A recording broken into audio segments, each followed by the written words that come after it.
They say she was too big to be loved, too plain to be wanted.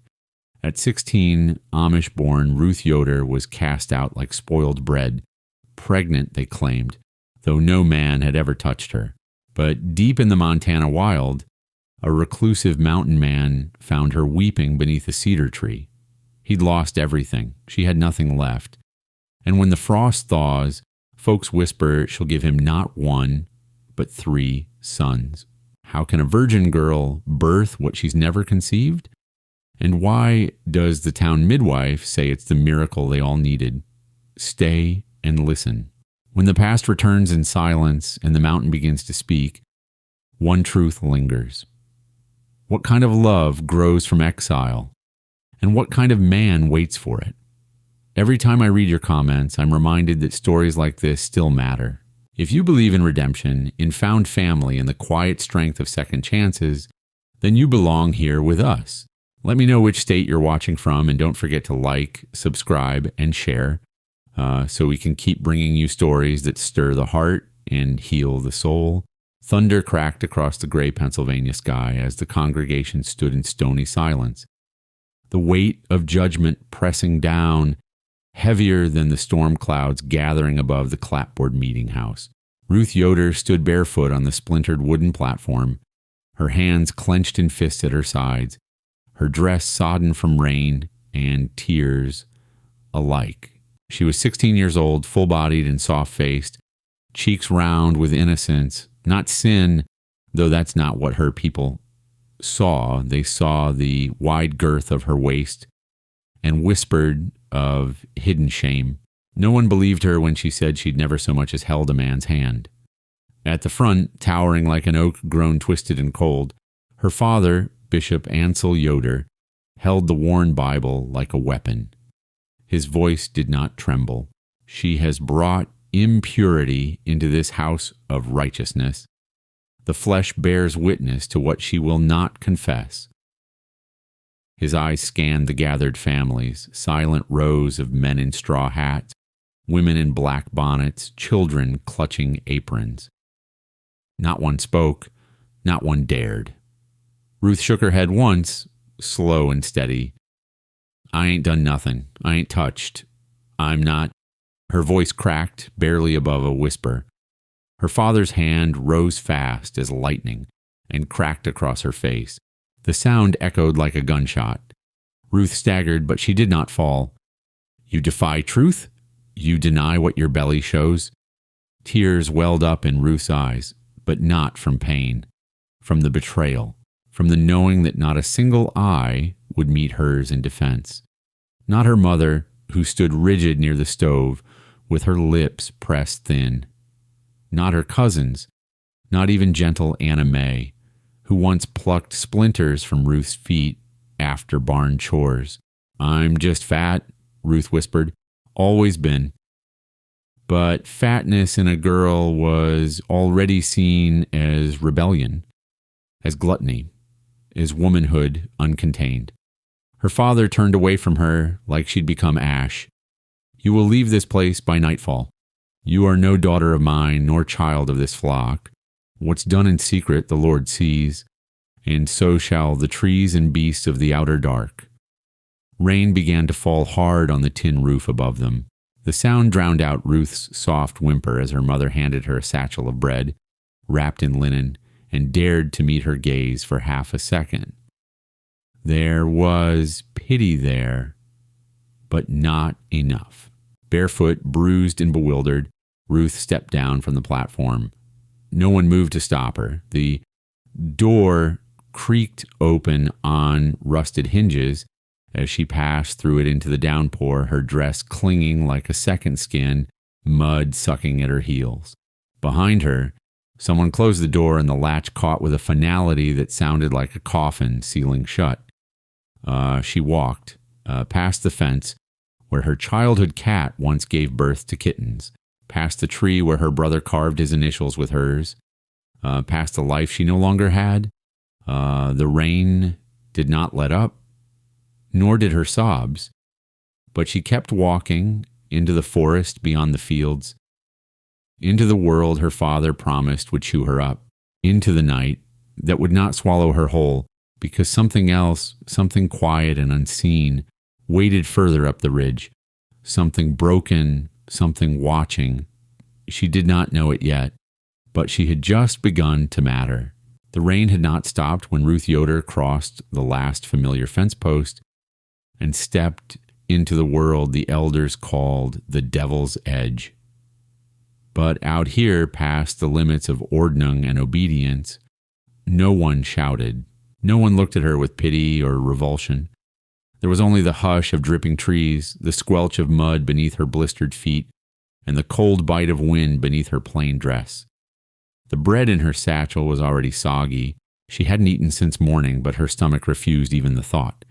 It twisted instead with dread, with shame, with the dizzying disbelief that she had truly been cast out.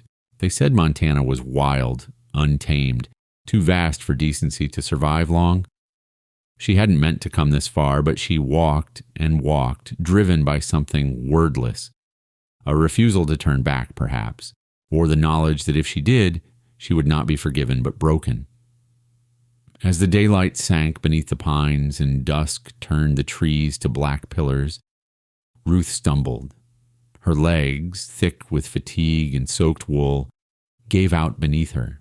She collapsed beside a slanted logging path that cut through the dense woods like a scar. Her hand scraped on gravel. She sat there, panting, mud on her knees, arms trembling with cold and despair. Somewhere in the distance, a coyote barked. Then another answered. She curled in on herself and hugged the satchel close. She whispered a prayer, not in words, but in rhythm, like her mother once hummed when darning torn sleeves. A low wind rustled through the needles above her, but it carried no comfort, only a deepening sense of being very, very small in a world that no longer saw her. Night fell. The forest grew darker than any room she'd ever known. Her breath came in quiet puffs. Leaves rustled not far off, then silence, then the distinct, unmistakable sound of howling. Long, mournful, too close. Wolves. Her eyes flew open. She sat up, heart hammering. Twigs snapped, not near the wolves, behind her.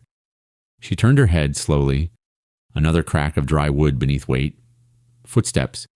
Not the four-pawed shuffle of animals, but the heavy, measured tread of a man. Big. Boots crushing fallen pine cones and frost-hardened leaves. She tried to stand, but her knees refused. Her voice caught in her throat. A shape emerged from the trees. A towering shadow, broad at the shoulders, a mane of hair beneath a battered hat. The outline of a long coat hanging like a cloak. For a moment neither moved. The forest held its breath. Ruth closed her eyes, expecting the end, but instead of violence or words, there was a quiet snort of breath. Then something landed beside her with a dull thud. A blanket. The man turned, his boots receding back into the woods, vanishing like he had never been. Ruth opened her eyes and looked down. The blanket was thick and old, patched in places, smelling of smoke and cedar. The rumors in the last town she passed said a madman lived out here, a giant who'd lost his mind, and maybe more. Mothers whispered of him to scare their children into obedience. But that man hadn't killed her. He had left her warm. Ruth clutched the blanket to her chest, pulled it around her, and for the first time in days she allowed herself to cry. Not from shame, but from something dangerously close to hope. The first thing Ruth felt was warmth, not the cold, raw heat of fever, nor the burning weight of shame, but the honest kind. The kind that wrapped around her limbs and soaked into her bones like sunrise after endless night. She opened her eyes slowly, afraid to wake fully in case the warmth dissolved like a dream. The room around her was dim and golden, the light flickering from a wood-burning stove near the far wall. Shadows danced across rough-hewn log walls, and the scent of pine smoke mixed with the tang of damp wool and iron tools. She was lying on a cot, covered in thick quilts, her clothes still damp, but her feet bundled in wool socks too big for her. Her satchel was by the door, mud-streaked but untouched. and seated near the hearth, his back to her, was a man. He was massive, even hunched over. His shoulders were like the trunks of trees, draped in a faded flannel shirt. A mess of dark hair spilled past his collar, and his hands, large, scarred, deliberate, worked steadily with a whittling knife, shaving curls from a block of cedar. He did not glance her way, though she could see his jaw tighten slightly as she stirred. Ruth sat up slowly, the cot creaking beneath her. Her voice came out hoarse and small. "Where am I?" The knife paused in its motion, then resumed. For a long moment she thought he wouldn't speak at all, but then, in a voice like gravel and wind, through bare branches, he said, "Cabin." She waited. "Yours?" He gave a slight nod, then silence again. She shifted in the blankets, wincing as her muscles protested. You found me." Another pause. The knife stilled. "You were cold, barefoot, looked like you meant to die." He set the cedar block aside and stood, his full height shadowing the firelight. He moved slowly, deliberately, no sudden movements, no looming, just presence. He took a tin kettle from the stove and poured hot water into a chipped mug, then brought it to her. She accepted it with both hands, the heat startling against her fingers. "Thank you." He said nothing, just returned to his chair. Ruth studied him from the corner of her eye. His face was half hidden beneath the brim of a hat, but what she saw was rough and worn, deep lines around the mouth, a thick beard flecked with silver. He looked like a man carved from the very mountain, yet nothing in his movements was cruel. "People in town said you were dangerous," she said, before she could stop herself. He didn't respond right away. The fire popped, spitting sparks into the stone hearth. "People say a lot. Makes them feel bigger." "Are you dangerous?" He looked at her then, just for a second. His eyes were pale gray, unreadable, but not hollow, not dead. He turned back to his carving. "Only when I need to be." Ruth held the mug tighter, letting the warmth settle into her chest. She didn't know who this man was, not really. But he had found her alone, on the edge of death, and brought her here. He hadn't asked her name, hadn't touched her, hadn't judged the size of her or the rumors that trailed her like flies. He had just let her be. Outside, the wind howled through the trees, but inside the cabin there was only the crackle of fire, the soft hiss of steam, and the quiet scrape of cedar against steel. The days passed without clocks or calendars. Ruth did not know what morning it was when she first rose, before the fire had faded and swept the cabin's dirt floor clean, with a pine bough she found outside. The motion steadied her. Her knees still ached from that long walk through exile, and the bruises her father left bloomed purple-yellow beneath her sleeves. But her hands moved with quiet purpose now, and for the first time in weeks, she didn't feel watched by condemnation. Gideon Black said little. He spent his hours chopping wood, repairing the fence out back, or carving shapes from cedar he never kept.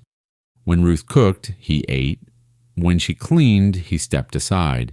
When she hummed to herself, he listened, but never too close. He moved with the silence of a bear, massive and slow, but never threatening. His eyes always watched from the edges, as if he wasn't sure yet if she'd stay or disappear like smoke. She found a tin kettle rusting under the porch and scrubbed it clean with ash and water. The next day, she baked simple bread using ground oats and wild honey, unsure if it would be welcome. She left it on the table without a word. When she returned from hauling water from the creek, the loaf was gone and the plate cleaned.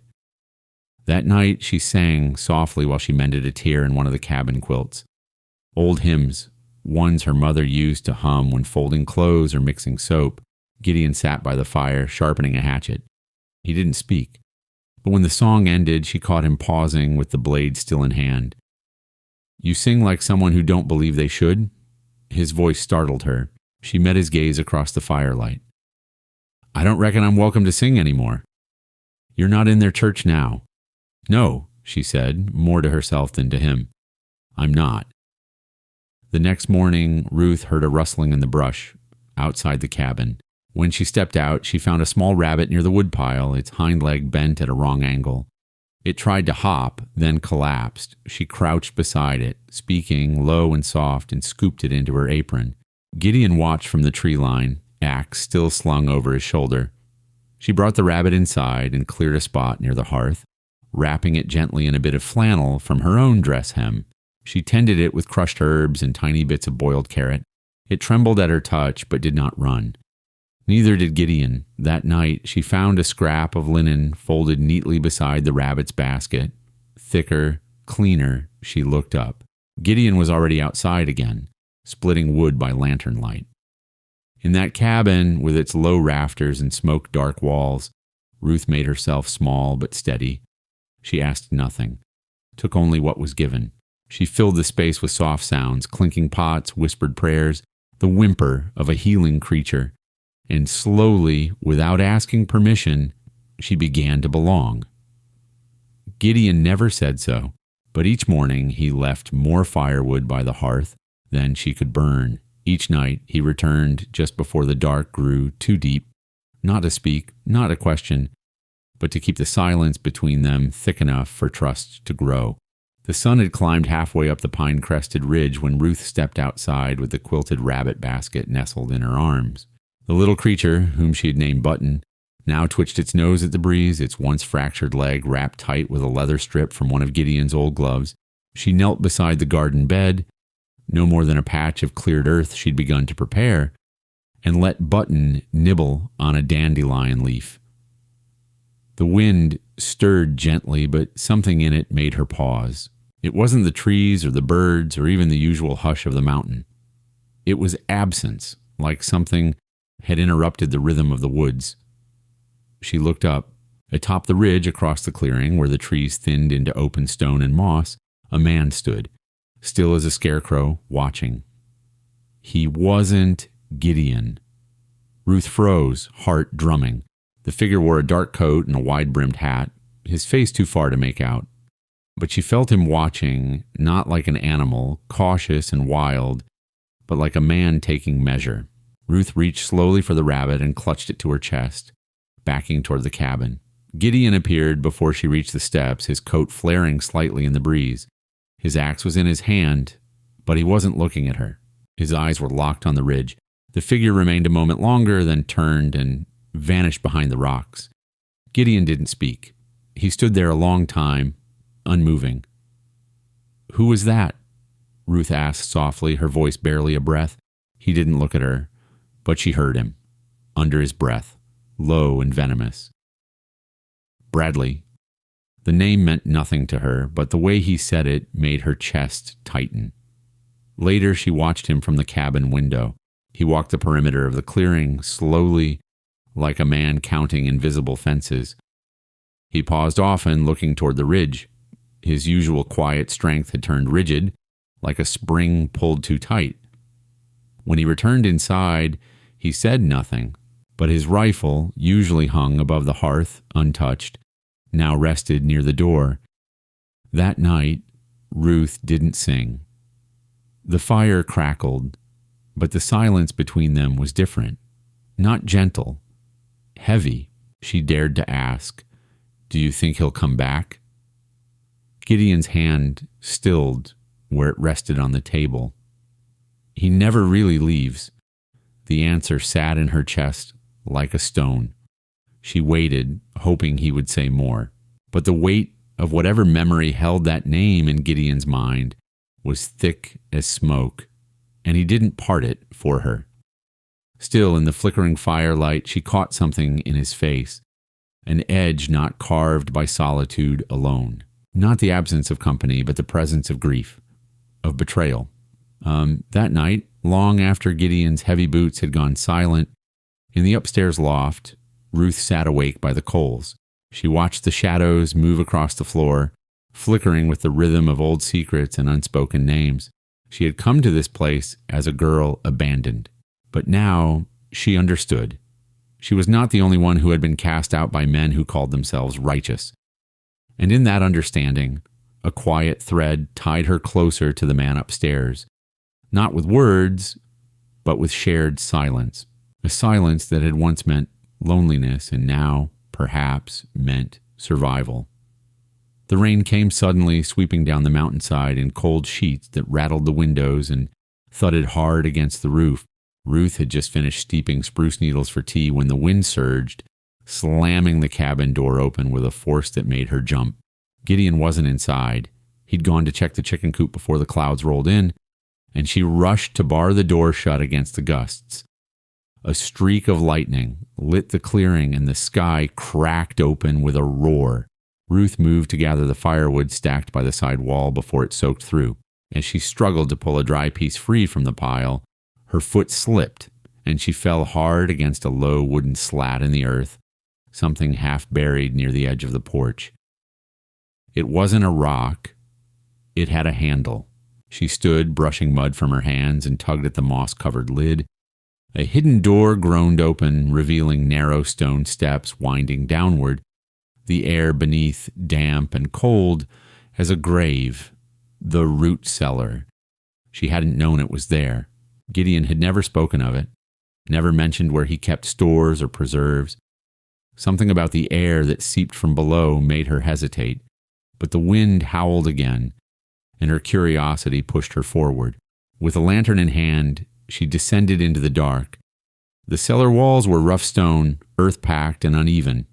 Shelves lined one side, mostly bare save for a few dusty jars of berries. But it wasn't the food that caught her breath. Near the far wall was a wooden chest, cracked along the lid, surrounded by items long forgotten. A child's tin whistle, a tiny pair of shoes, a well-loved rag doll missing one button eye. Draped atop a barrel was a scarf, delicate, lace-edged, yellowed by time. Ruth reached for it slowly, fingers trembling as they brushed the soft fabric. It still held the faintest trace of lavender. Then she saw the rifle. Propped against the wall, the barrel bent, useless. A burn mark scorched the stock. Something about it looked final, like it had last been held in grief rather than anger. She turned as thunder shook the ground. Gideon stood at the top of the stairs, lantern in hand, rain streaming down his coat, his face shadowed but unmistakably stricken. "You shouldn't be down here." Ruth froze. "I didn't mean to pry. I was just—" His voice, low and rough, cut through the storm outside. "Leave it." She opened her mouth to ask, but his eyes stopped her. They were not angry, but hollow. Not filled with fury, but with something worse. Memory. He descended one step, then another, each bootfall deliberate. He reached past her and gently closed the chest, not looking at her, not looking at anything. "That scarf belonged to my wife," he said at last, his voice almost too soft to hear over the rain. "The doll was my daughter's. The rifle wasn't mine when it broke." He turned without waiting for her reply, climbing back toward the dim lantern light above. Ruth stood in the cellar, the silence thicker now than the storm. She felt the presence of lives once lived here, of laughter, of loss. And in that cold, hidden place, she understood that the man who had saved her from the wild had once failed to save someone else. She closed the chest lid more gently this time, set the scarf back on the barrel, and followed him up into the storm-lit world, carrying his silence now as carefully as he had carried hers. The storm had passed, leaving behind a raw stillness as though the mountain itself was holding its breath. Mist clung low to the ground, curling around the trees like ghosts reluctant to leave. Inside the cabin, the fire had dwindled to coals, and Gideon sat hunched by the hearth, turning a piece of cedar over in his calloused hands. The knife was idle beside him. For once, he wasn't carving. Ruth sat opposite him, her hands folded in her lap, unsure if she should speak. Since the cellar, Gideon had said nothing. He hadn't touched the scarf she'd laid gently by the hearth, hadn't looked at her once, but something had shifted, something beyond the way he moved, slower now, heavier. It was as if the weight he carried had grown too large to stay silent. "I wasn't always alone," he said at last. His voice was hoarse, as though unused for long tales. Ruth looked up, not speaking, not daring to interrupt. Her name was Anna. My boy's name was Eli. He was 6, learned to whistle through his teeth, used to drive me mad. He smiled, just barely, but it was a wounded thing. We came here from Kansas. I bought the land fair, built this place with my hands. Anna picked the spot, said the light hit the trees just right at sunset, said it felt like a promise. He turned the cedar block in his palm again, eyes distant. The firelight traced the angles of his face, deepening the lines around his eyes, hollowing his cheeks with shadow. Then came the railroad man, Charles Bradley, wanted a straight line through the ridge, through our land. Said he'd pay me, then said I'd regret saying no. I didn't take him serious at first. Should have. Ruth's breath caught. They burned it, he said quietly. One night while I was in town for seed, came back to smoke. Whole ridge lit up like the sky had caught fire. Cabin gone. Garden gone. Anna and Eli, he didn't finish the sentence. He didn't need to.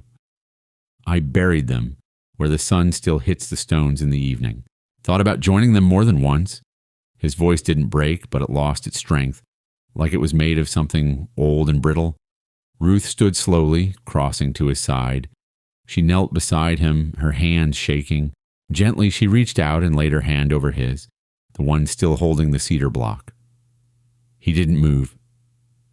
"I'm so sorry," she whispered. Tears blurred her vision, and she let them fall. She cried, not just for Anna and Eli, but for the man beside her who had carried too much sorrow in silence for too long. She cried for the cabin that once held laughter, for the little shoes in the cellar, for a family turned to ash by greed, and Gideon let her. He didn't speak again that night, but he didn't pull away. He let her stay close, her head resting against his shoulder as the coals glowed low. His silence was no longer a barrier. It was an offering. A wound turned outward, finally seen. Outside, the mountain was still, and in that stillness, the first healing took root, not loudly, not quickly, but deeply, like pine roots in rocky soil, quiet, enduring, and strong. The thaw came slow, peeling back the frost like an old skin. In the mornings, Ruth stepped out to the edge of the porch with a tin pail, listening to the distant trickle of water as the ice in the creek began to run again. The snow receded from the edges of the clearing, revealing patches of earth, muddy, stubborn, and waiting. Birds returned in scattered pairs, their calls sharp and new. The mountain was still cold in the mornings, but it no longer bit. It breathed. Ruth took to kneeling beside the cabin with a small shovel Gideon had given her, worn smooth at the handle. She worked in silence at first, breaking apart the hardened soil with careful fingers. Her boots sank in the damp ground. Her back ached, but she worked anyway. She did not ask for help.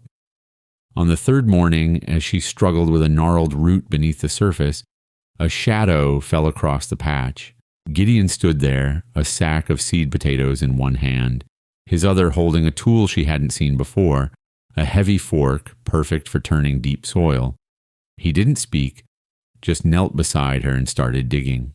They worked like that through the week, neither rushing nor wasting motion. He handed her seeds. She set them gently in the earth. She hummed sometimes, softly, just enough to chase back the silence. One afternoon, as the sun slid warm across the ridge, she looked up and saw him watching her. Not wary, not guarded, just watching. She smiled without thinking. To her quiet amazement, he smiled back. It wasn't wide, it wasn't certain, but it was real, like a small beam of sun catching the edge of snowmelt. There and then gone, but enough to know warmth had returned. That evening, Ruth brought out her mother's old Bible, the one she'd hidden in her satchel beneath the bread. The cover was frayed, the pages worn thin, but it still held the words that used to fill their home like morning light. She sat by the fire, thumbing gently through Psalms. Gideon sat near, mending a leather strap. His hands worked steadily, but his head tilted slightly, listening. "They that sow in tears shall reap in joy," she read aloud. Her voice was small but steady. He didn't respond, but he didn't walk away either. She read another verse, then another. When she paused, she swore she heard him exhale. not sharply, not in dismissal, but like the slow release of something buried too long. The next day, he handed her a pouch of dried wildflower seeds without a word. She planted them in a corner of the garden by the flat stone, where the sun lingered longest in the afternoon. She found herself speaking more, not stories, not questions, just simple things. How the soil smelled like coffee grounds, how Button the rabbit had begun hopping again, how she once dreamt of growing peonies, though the Amish never allowed such things. Too ornamental, too proud. Gideon listened. Sometimes he responded with a grunt. Once with a nod. And one quiet evening, as they stood together at the garden's edge watching the sun sink low behind the pines, she laughed at something small, a bird stealing one of her seed kernels. And he chuckled, too. It was a sound made of gravel and moss, unused but not unpleasant. That night, Ruth wrote a line in the margin of her Bible just above Psalm 126. He smiles now, and the ground is warm. She didn't know if it would last, but for the first time since her father's hand struck her cheek in front of the congregation, she began to believe in seasons, in change, in the way something broken could grow back, not the same, but beautiful still. The town of Stone Hollow was little more than a crooked spine of buildings along the main road. Feed store, chapel, blacksmith, a boarding house that smelled of rusted iron and cabbage stew. But news there traveled quicker than any rail. It came on the backs of whispers, fed by pride and polished by spite. By late spring, folks in the town had begun to talk again, louder this time. They spoke in half sentences and smirks, behind cupped hands and wide bonnets. The Yoder girl, they called her. Not Ruth, not by name, never. The fat one. The one who lied. Some said she'd run off to marry a drunk. Others said she'd been taken by force, that the mountain man had put her under some spell. Witchcraft, an older woman muttered outside the chapel, clutching her Bible like a weapon. Look at the garden blooming up there, ain't natural. By the time the talk reached the saloon, it had turned sharper. There, Bradley heard it for himself. Charles Bradley hadn't changed much in 5 years. He still wore black coats that glinted like oil and tipped his hat as if to mock the air around him. His mustache curled at the ends now, his boots polished clean enough to shame a mirror. But the men who remembered what he did to Gideon's Ridge never said it aloud. Not since he'd bought the marshal's loyalty in half the surrounding land. Living with a mountain man, is she? Bradley asked, swirling his whiskey as he leaned over the bar. Yes, sir. Word is, she's got herself tucked up nice in that old cabin. Ain't been to church neither. Folks say it's not proper. Bradley smiled the way a wolf smiles at a limping calf. Well now, that sounds like unlawful custody to me. He rode to the township office the next day and stood behind the judge's desk without waiting to be invited. I've come to claim a girl, Ruth Yoder, minor. Her father wants her returned home, claims she was taken. The clerk, a thin, tired man who disliked conflict more than corruption, sighed and rubbed his temples. Thought she was excommunicated. Her people disowned her, didn't they? Still his blood, Bradley said coolly. Still a girl. She's underage, and the man she's living with is not her kin. He laid a folded paper on the desk. The father's signed consent. Marshal Tully will make the delivery by week's end. And that was how trouble rode back into the mountains. Quiet and legal and dressed in black. Ruth first sensed it in the silence of the birds. She was out tending the beans when the forest hushed. Gideon stood on the porch, wiping his hands on a rag, watching the edge of the clearing. He'd seen something. Movement in the trees, a shimmer of metal. His mouth tightened. Bradley, he muttered, the name sour in his throat. Ruth froze. He's here? Not yet, but soon. The quiet between them thickened. The warmth of their spring began to slip, like a sudden frost curling back under the roots. That night, Gideon didn't sit by the fire. He stayed outside, sharpening the blade of his axe, then checking the rifle he hadn't touched since the day Ruth found it broken in the cellar. "Do you think he'll try to take me?" she asked from the doorway. He didn't look up. "He won't," he said, but Ruth could see it in his jaw. He was preparing, not just for a man, but for a past that had never truly gone. The knock came at midday, soft but certain, like a memory testing the door. Ruth wiped her hands on her apron and opened it to find a woman wrapped in a heavy brown shawl, her face lined by time and wind, but eyes sharp as river stone. She stood with a wicker basket on one hip and a satchel slung over her shoulder, her gray hair braided back tight, her boots caked with the mud of a long walk. "Miriam," Ruth whispered, blinking at the woman as if unsure the mountain had delivered her. "You going to keep me standing here like I'm selling soap?" Miriam asked, one brow arched. Ruth stepped aside at once, heart racing. The smell of fresh bread and herbs followed the midwife into the cabin, along with something rarer: trust. Gideon was seated near the hearth, knife paused mid-whittle, his eyes narrowing at the stranger. But Miriam gave him no more attention than a passing breeze. She set the basket on the table and began unpacking. Dried apples, smoked venison, and that salve for cracked hands your mother used every winter. She glanced up. "I assume you haven't been bothering with gloves." Ruth stared at the bundle of care.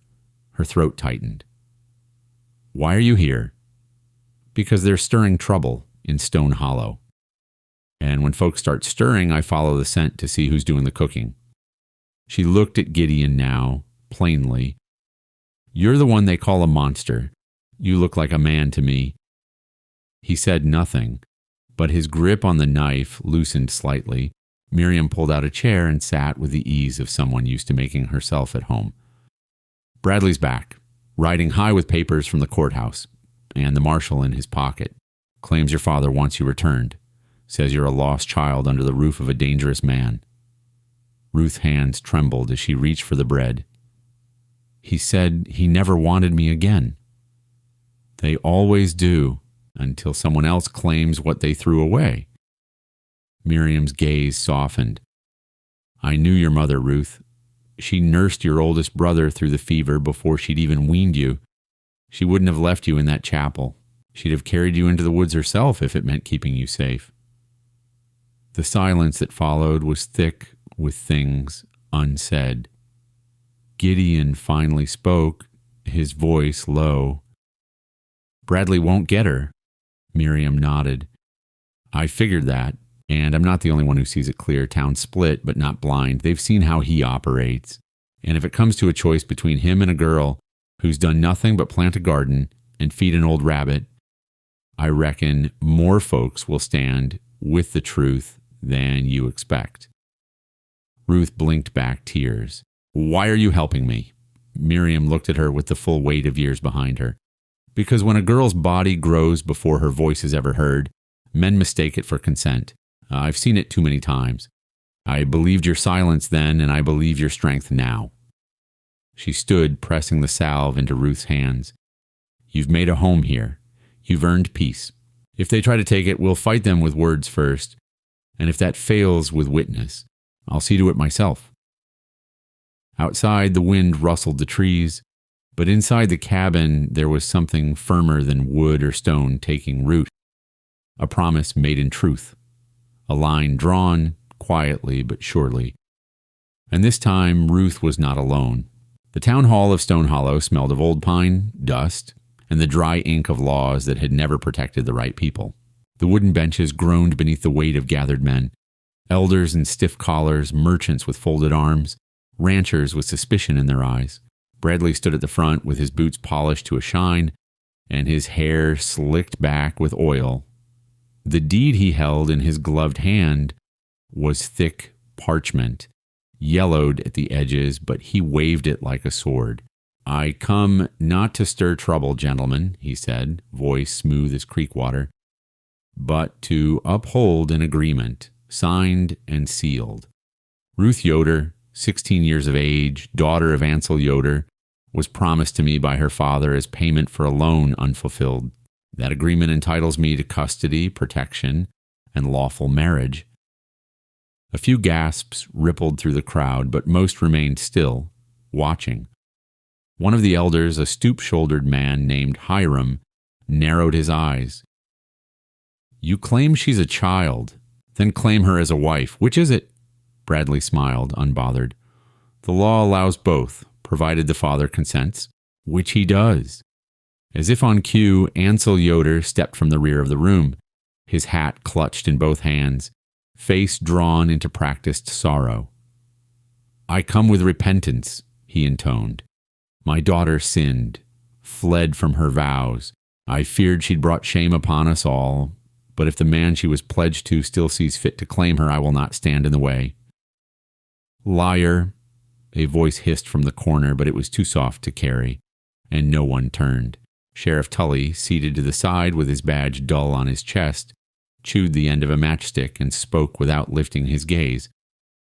I see two things.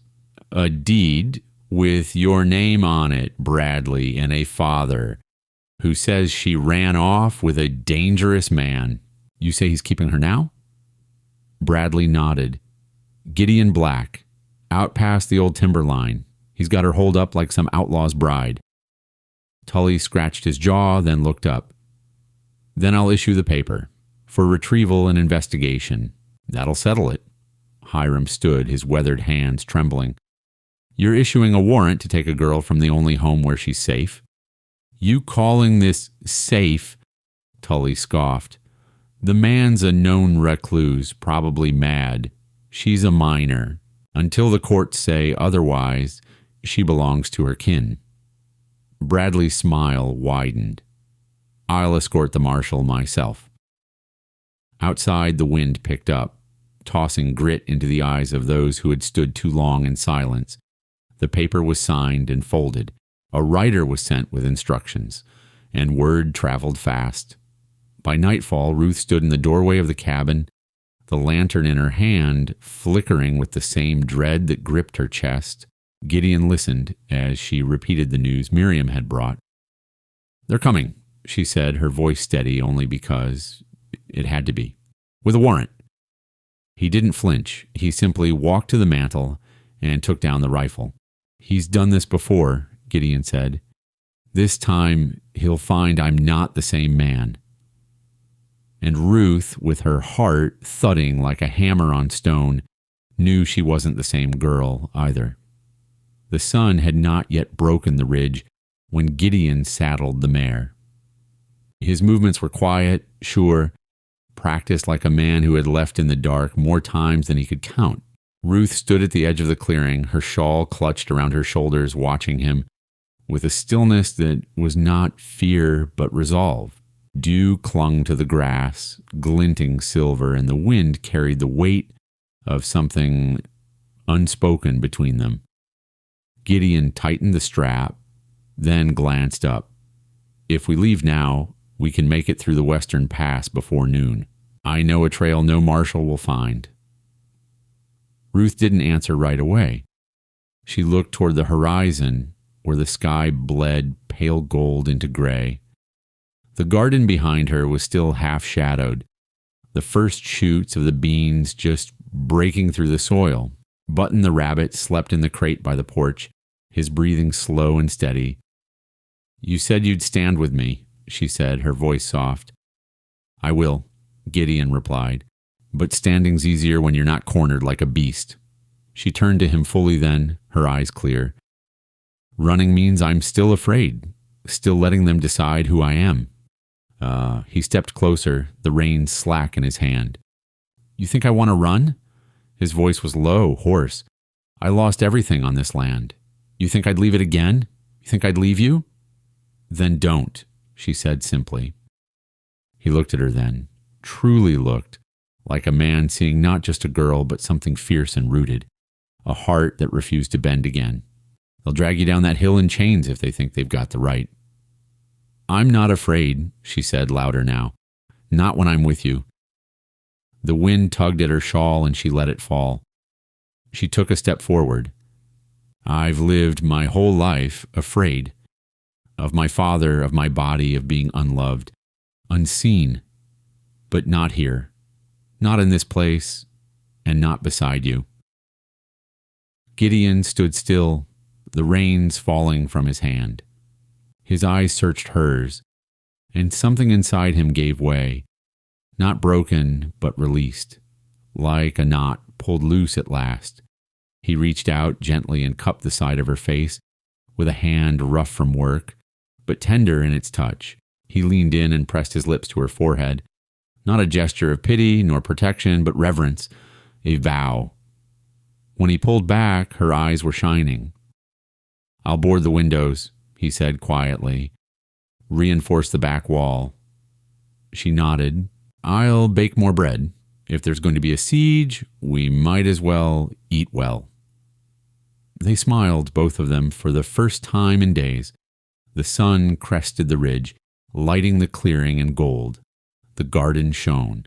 Smoke drifted gently from the chimney. They would not run, not anymore. They would stay, together.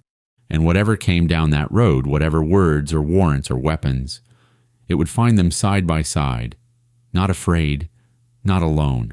The first sign was the smoke, low, curling, too thick for morning mist. Ruth smelled it before she saw it, a harsh tang in the air that stung the back of her throat. Then came the crows, scattering from the lower woods in a shrieking cloud. She dropped the bucket she was filling at the creek's edge and ran uphill toward the cabin, skirts catching on roots and briars. Gideon was already outside, axe in hand, eyes narrowed as he scanned the trees. The wind was shifting. Smoke billowed now in dense gray plumes, rising like a dark promise from the tree line below. "They've set fire to the ridge," he said grimly. Ruth's heart pounded. "Why?" "To drive us out or bury us in ash." Flames cracked through the underbrush, leaping from pine needle to bark like living things. Gideon moved fast, flinging water from barrels around the porch, soaking the ground, the garden edges, the cabin's lower beams. Ruth ran to the rabbit hutch and carried Button and the two other injured animals into the root cellar, placing them gently atop a straw bed. She covered the hatch door with dampened cloth, pressing bricks atop it to keep smoke out. The garden was next. She dragged every bucket she could find, dousing the rows of new growth, hands blistering from the pail handles. The tender bean stalks bent under the water, glistening. She whispered prayers over them, not for bounty, not for beauty, but for endurance. Below the ridge, voices shouted. Boots thundered on damp earth. Gideon moved like a bear loosed from hibernation. He met Bradley's men before they reached the clearing. The first swung a club and found it struck aside with the back of Gideon's arm. The second pulled a revolver, but Gideon charged low, catching the man in the gut and knocking the wind from his lungs. The third tried to circle, but Gideon turned with the axe in both hands, not swinging to kill, but to scare. It worked.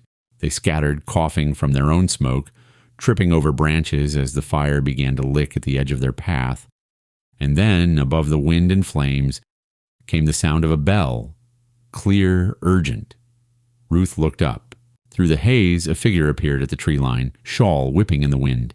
Miriam. Behind her, a group of townsfolk followed, hauling buckets, wet blankets, and barrels strapped to wagon wheels. They moved fast, forming a line to the creek, passing pails hand to hand like an old dance learned in childhood and revived now by necessity. Miriam met Ruth at the garden's edge. "Still think they won't burn it all down?" she asked, breathless. "I think they already lost," Ruth replied. Together they fought back the fire. The townspeople threw water over the hot edges, smothered embers, beat down burning branches with soaked cloth and pine boughs. The flames, hungry but unfed, began to sputter and retreat. By dusk, the smoke had thinned. The garden still stood, blackened at the corners, but alive. The cabin singed but whole. Gideon returned with a torn sleeve and bruised knuckles, blood at his temple, but fire in his eyes. "Bradley?" Ruth asked. "Gone, for now." The townsfolk lingered. No one spoke of the past, of judgment or exile or shame. They simply looked at Ruth and Gideon, then at the garden, the animals, the patched roof, and knew something worth saving had taken root here. Miriam touched Ruth's hand as they stood in the damp soil. "They tried to burn you out, but you held," Ruth nodded, eyes shining, "because I wasn't alone." And that night, the valley didn't sleep in fear, but in vigilance, in unity, in the warmth that only comes after fire has passed and something stronger has survived. The church in Stone Hollow had never felt colder. The morning sun streamed through the tall windows, but the air inside remained hushed and tense, thick with the weight of what was about to unfold. The pews were packed with townsfolk, more than Ruth had ever seen gathered under one roof. Farmers with their hands folded, mothers clutching children close, elders in black coats and stiff collars, their faces unreadable. At the front, the wooden pulpit loomed like a gallows. Ruth stood beneath it. Her hands trembled where they clutched the hem of her dress, but her chin stayed level. Miriam stood to her left, a bundle of letters tucked under one arm. Gideon sat in the front row, elbows on knees, watching with the unblinking stillness of a man who had nothing left to fear for himself, only for her. Sheriff Tully stood off to the side, arms crossed, jaw clenched. Beside him, Charles Bradley looked every bit the victor, smug, composed, his coat pressed, a folder of papers tucked under his arm like a trophy. And just behind him, Ruth Yoder stood rigid in his preacher's coat, his eyes fixed not on his daughter, but somewhere above her head, as if he could deny her presence by sheer will. "Let us begin," said Elder Hiram, rising from the front bench. His voice, while thin, carried weight. "Ruth Yoder, you have been brought before this assembly on accusation of unlawful cohabitation, violation of church conduct, and breach of family duty." Murmurs fluttered across the room like startled birds. Ruth swallowed. "I didn't run from duty, I was cast out." Ansel stepped forward, voice full of practiced remorse. "She's young, confused. She was taken advantage of by a man known to be violent and unstable. I only seek her safe return." Bradley nodded in agreement. "And justice. The girl is underage. She was promised—" "She was sold," Miriam interrupted, her voice cutting through the room like a blade. Bradley turned sharply. "You weren't asked to speak, midwife." "I'll speak where truth is starved." Miriam pulled the bundle of letters from her satchel and held them high. "These are signed notes between Bradley and Ansel Yoder, promising Ruth in exchange for the clearing of debts, dated before she was even 16. The room erupted. Gasps, muttered oaths, one sharp cry from a woman in the back. Elder Hiram raised his hand, and silence returned, slower this time. Bradley stepped forward, face darkening. "Those are forgeries, lies." "Then let us ask someone else," Miriam said, calmly motioning to the rear. A man stood at the back, broad-shouldered with soot-stained hands and a rail worker's cap in his grip. "Name's Ellis Green. I carry the papers from Bradley to Yoder. Watched them shake hands over the deal like it was a horse trade. I kept copies for myself, just in case." He held up folded sheets, stamped, signed, undeniable. Ansel's face paled. Bradley took a step back. Elder Hiram turned slowly toward the sheriff. "Sheriff Tully." Tully's jaw worked, but he nodded. "I've seen the signatures. They hold." Bradley's face twisted. "This is a farce." "You'll be quiet," Hiram said sharply. "You and the preacher both." He turned to Ruth. "Girl, you have stood in shame long enough. Do you wish to remain in Stone Hollow?" Ruth looked around the room. The faces weren't cruel now. They were uncertain, watchful, waiting. "I don't ask to be accepted," she said, voice trembling but clear. "Just to be left in peace. I've done nothing wrong. I only wanted to live." A silence fell, this one deep, clean. Then a voice rose from the middle pew. "She planted a garden." Another, "Saved the wildlife." And another, "Healed the man no one else would even talk to." A slow ripple of nods moved through the church. Elder Hiram turned back to Ruth. Then peace you shall have. And as the gavel struck the old oak pulpit, the hold of shame, brittle and dry, finally cracked. The judge arrived on a gray mare, dust trailing behind him like a shroud of old law shaking off its sleep. He came alone without fanfare, his coat long and black, his face lined not by age but by long years of listening to liars. Word spread quick through Stone Hollow. Judge Nathaniel Wexley, circuit rider from Bozeman, called by letter and sworn affidavit from a midwife too stubborn to be afraid. By noon, the town gathered once more inside the church, though the mood was different now. Less tense, more coiled, like a breath held long and waiting to be released. Ruth sat near the front with Gideon beside her, not touching, but close enough that their shoulders nearly met. Miriam stood with her arms crossed, expression sharp as a hatchet blade. Judge Wexley didn't speak with the slow decorum of Stone Hollow's elders.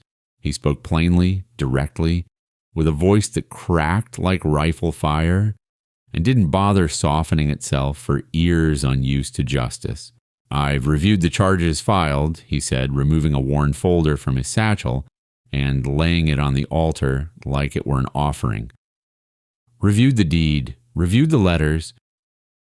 He turned his gaze to the rows of watching townsfolk. "This document," he said, lifting on the supposed marriage contract between Ruth Yoder and Charles Bradley, "is a fraud. It was drafted without the consent of the minor party. It holds no legal weight." It never did. A gasp moved through the church like wind across prairie grass. Gideon's jaw clenched, but he said nothing. Ruth looked down at her hands, curled tightly in her lap. "Furthermore," the judge continued, lifting the false land deed Bradley had used to harass Gideon years before, "this land acquisition was based on forged signatures and unlawful intimidation. I'm seizing this as evidence. Mr. Black is the rightful owner of his homestead and has been since the day he paid for it with coin and calloused hands." Bradley shifted in his seat, face flushed dark. "This is outrageous." The judge didn't even glance at him. "Charles Bradley, you are hereby placed under arrest for fraud, attempted coercion, and conspiracy to commit unlawful marriage. You'll stand trial in Bozeman." Murmurs erupted again, louder this time, followed by the scrape of the sheriff's boots as Tully approached reluctantly, cuffs in hand. Bradley stood up fast, but the judge was already looking at Ansel Yoder. "As for you, preacher, signing your daughter away like cattle, knowing her silence was the only thing keeping your name whole, you are no man of God." Ansel paled, mouth open in protest, but no words came. The judge nodded to the sheriff. "Him too." The room held stillness a moment longer. Then someone clapped, a single hard slap of palm to palm. Then another joined, and another. Soon the church shook with applause, not polite, not theatrical, but full-bodied and real. Ruth's breath caught as people she'd once feared to meet eyes with were now standing, clapping, nodding toward her. "You held fast," one man called. "You did right by the mountain," another added. Tears burned in Ruth's eyes, but she didn't let them fall. Not yet. Judge Wexley approached her quietly, offering a nod of respect. "You stood taller than most grown men would have. This town owes you its truth." And in the space left by shame, something new bloomed. Dignity, not given but earned. The applause didn't feel like noise. It felt like home being remade, beam by beam, with hands that once pushed her away, now holding space for her return. The wind that carried them back to the cabin was different than the one that had driven Ruth there months ago. It was softer now, gentler, stirring the pines with a whisper instead of a threat. The sky above the ridge glowed with the last blush of evening, gold bleeding into violet, and the air smelled of damp earth and smoke from distant hearths. Ruth rode in silence beside Gideon, their wagon trailing slowly up the familiar path, wheels creaking like an old lullaby. When the cabin came into view, still standing, still theirs, Ruth let out a breath she hadn't realized she'd been holding. Smoke curled from the chimney. The garden, though blackened at the edges from the fire, was pushing green again. Tiny shoots, stubborn and reaching. She stepped down first, her skirts brushing the grass, and made straight for the side of the porch where the root cellar hatch lay half covered in damp cloth. She opened it gently and climbed down, the lantern swinging from her hand. The cellar was quiet and warm from the heat trapped during the day. Her eyes adjusted slowly, sweeping across the crates, the jars, the straw-lined corner where she had laid Button just before the fire. And there, nestled against her belly, were 5 pink, squirming bundles no larger than her thumb. Ruth dropped to her knees, a soft sound catching in her throat. Button's ears flicked once, and she shifted protectively over her litter but did not move away. Ruth didn't touch the babies. She only watched, awed and hushed, at how life had chosen, stubbornly, to go on. "Gideon," she called, barely above a whisper. He appeared in the cellar doorway moments later, brow furrowed, dirt still under his nails from the garden. She turned to him, eyes wide. "They came. The babies." She made it. He stepped down carefully, crouching beside her. The flickering lantern painted lines across his face, softening the wear in his features. For a long moment, neither spoke. Then he exhaled long and low and murmured, "Life finds a way." The words hung in the air like a benediction. He stayed kneeling there, eyes on the tiny kits. His shoulders hunched, then trembled. Ruth looked over at him just as he brought a hand to his mouth, not in thought, but to hold back something long buried. His other hand braced against the floor, fingers clawing into the dirt. His breath came ragged. She moved to him without hesitation, kneeling beside him, wrapping her arms around his back. "You can let it out," she whispered. "You don't have to carry it alone anymore." And Gideon broke, not loudly, not violently, but like ice thawing, slow, inevitable, a sound like gravel cracking under spring melt.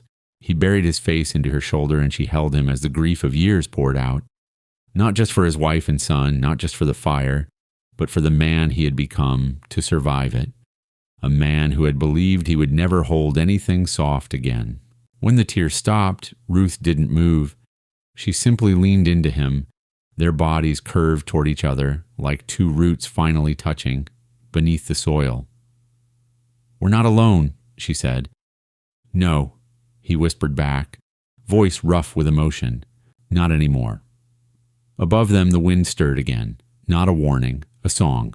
And in the cradle of the earth, beside 5 breathing proofs that hope had taken hold, 2 people who had once been cast out began to feel what it meant to be home. The hammering began at dawn, not the sound of alarm or desperation, but of mending, rebuilding, choosing to stay. Gideon stood near the edge of the clearing, sleeves rolled, hands calloused and firm on a post. The fence line that once bordered his land now lay scattered in charred fragments, blackened by Bradley's fire. But by mid-morning, men from Stone Hollow arrived, some with lumber, others with tools, all with quiet purpose. They didn't speak much. They didn't have to. Ruth watched from the porch as 2 boys dug post holes side by side, laughing between shovelfuls of dirt. An older man she recognized from the church, the one who'd clapped first, hauled beams with Gideon, their movements almost synchronized. What had once been a boundary of solitude was becoming a line of connection, each plank driven into the earth with a kind of reverence. Inside the cabin, the front room had been cleared and swept, and Ruth now set out slates and chalk near the hearth. The children arrived timidly at first, ushered by mothers with soft smiles and eyes that no longer judged her with whispered pity. Ruth greeted them gently, her voice warm, her words patient. She taught them letters carved into wooden blocks, read from her mother's Bible by candlelight, and let them draw animals in the margins when the lessons were done. One girl, small and quiet with freckles like spilled cinnamon, clung to Ruth's every word and began to read aloud by the end of the week. Another, a boy with mismatched shoes, asked if he could help plant seeds after class. Ruth said yes. Always yes, Outside, Gideon took to helping townsfolk with their wagons. His large hands, once feared, now tightened bolts and patched wheels, with the same tenderness he used to lift Button's kits from their nest when Ruth needed to change the straw. He didn't speak often, but when he did, his words were steady, useful, kind. Slowly, suspicion was replaced with trust. A nod on the road, a plate of bread left on the porch, an offer of trade rather than charity. One afternoon, Miriam arrived with a painted sign wrapped in canvas. She unveiled it without ceremony and handed Gideon the hammer. He read it once, twice, then lifted it into place above the door. Black Yoder Schoolhouse and Refuge. The letters were bold and imperfect, painted by hand in brown and green. Ruth touched the wood and felt her throat tighten. "It's real now," she whispered. "It always was," Gideon said. Children ran through the grass outside, chasing each other in wide, joyful arcs. The garden had taken hold again, and even the wildflowers Ruth planted at the edge had begun to bloom, small, defiant bursts of color in the ash-darkened soil. No longer hidden, no longer whispered about. Their home stood visible now, proud not in size or wealth, but in purpose. It was not a place of exile anymore. It was a place of return, of learning, of healing. A place where the broken came not to hide but to grow. And in the stillness of evening, when the sun bled gold across the clearing and the sound of laughter drifted from the open windows, Ruth looked at Gideon, not as a protector, not as a legend, but as the man who had helped her become something new. Together, they had built a life, not just from the pieces left behind, but from the courage to begin again. The first leaf fell in early September, spiraling down from the tallest birch at the edge of the clearing. Ruth watched it drift past the window as she kneaded bread on the table, her sleeves rolled up and hair tied back with a strip of old linen. The scent of rising dough and cedar smoke filled the cabin. Outside, the garden had gone full and lush, fat pumpkins lying heavy among vines, the sunflowers towering like sentinels near the fence. Gideon and the townsfolk had rebuilt by hand. The valley had turned gold. Each morning brought a bite of chill to the air, and with it the steady rhythm of a life earned, not given. Children still came daily for their lessons, though some now brought wool wraps and red noses. Ruth taught them to read and write, but also how to sit in silence, how to be kind, how to plant seeds in both soil and one another. The rabbits, 3 of Button's kits, had grown enough to roam freely in a fenced-off pen, and Gideon, who once loomed like a storm cloud, now knelt beside the children and showed them how to whittle whistles from pine. That evening, as the sun began to melt behind the ridge, Gideon returned from the lower pasture carrying a bundle of firewood. His shirt sleeves were rolled to the elbow and sweat darkened his collar, though the breeze was crisp. Ruth stood barefoot on the porch, sipping from a tin cup. Her eyes tracked him, not with fear nor even reverence, but with something quieter, belonging. He set the wood down, straightened, and met her gaze without a word. She raised an eyebrow. "You've got that look." "What look's that?" he asked, dusting bark from his palms. "Like you've carried something heavy into your heart and aren't sure where to lay it down." He stepped up onto the porch, standing beside her as the last sliver of sun kissed the tops of the trees. His voice was low, steady. "By fall, you'll birth me 3 sons." She turned toward him, startled, but he didn't smile, didn't tease. He looked out over the clearing where the breeze stirred the leaves like waves in gold water. "One of hope," he continued, "for what we believed could still be made from ruin. One of truth, for the girl you were and the woman you chose to become. And one of love, for everything we buried and everything we dared to grow in its place." Ruth didn't speak right away. Her eyes shimmered with unshed tears. She stepped forward, resting her head against his chest, listening to the steady beat beneath his quiet strength. "I thought I'd never be a mother," she said, voice barely above a whisper. "Not of children, not of anything." He wrapped his arms around her, gently but without hesitation. "You already are. To this garden, to this house, to them." She nodded, a single tear slipping free. Behind them, the valley lay bathed in amber light, the mountains soft at the edges, the sky turning the color of memory. The schoolhouse windows glowed warm. Laughter floated from the garden path where two children played in the dirt, their fingers blackened with soil, their pockets full of acorns. Gideon kissed Ruth's temple. She closed her eyes. They had survived fire, shame, and silence. Now they lived.